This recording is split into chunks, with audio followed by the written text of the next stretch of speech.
তো hello dear friends, আজি মোৰ মুৰ্গী পোৱালিখিনি 9 দিন বয়স হৈছে আৰু 9 দিন বয়সত কেনেকুৱা হৈছে চাওক মুৰ্গী পোৱালিখিনি। এয়া ৰাতিৰ ভিডিঅ' হয়, 9 দিন বয়সৰ ৰাতিৰ ভিডিঅ'।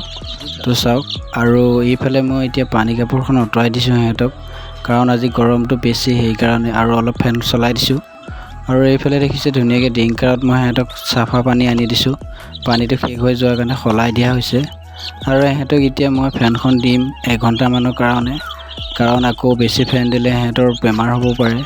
তো সেইটো কাৰণে 1 ঘণ্টামান দি আকৌ পানী কাপোৰখন তৰি দিম। তো এতিয়া মই সিহঁতক দানা খাবলৈ দি আছোঁ, চাওক কিমান ধুনীয়াকৈ পোৱালিখিনি দানা খাই আছে।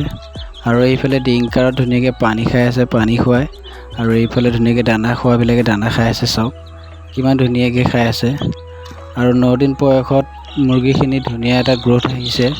তো সিহঁতক এতিয়া মই আজি 9 দিন বয়সৰ পৰা পানীৰ লগত মেডিচিন মিক্স কৰি আছোঁ। ৰাণীকেট ভেকচিন দিয়া দিনাখন 7 নম্বৰ দিনা আছিলে, সিহঁতক একো পানীৰ লগত মিক্স দিয়া নাই। 8 নম্বৰ দিনাও একো মিক্স দিয়া নাই, আৰু আজি 9 নম্বৰ দিনাখনৰ পৰাহে সিহঁতক পানীৰ লগত মেডিচিন মিক্স দিয়া হৈছে। তো চাওক কিমান ধুনীয়াকৈ পোৱালিখিনি দানা খাই আছে।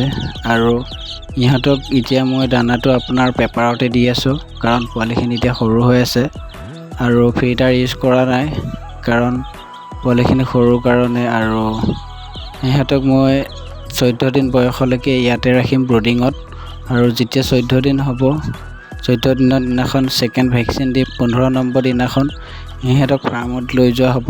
তো সিহঁতক তেতিয়াৰ পৰা ফাৰ্মতে ৰাখিম। আৰু ইয়াৰ পৰা পোৱালিখিনি উলিয়াই দিয়াৰ পিছত এই বৰ্ডিংটো অলপ ডাঙৰ কৰিবলগীয়া হৈ আছে। তো আজিলৈ বাই বাই, আকৌ লগ পাম নেক্সট টাইম ব্লগত, বাই বাই।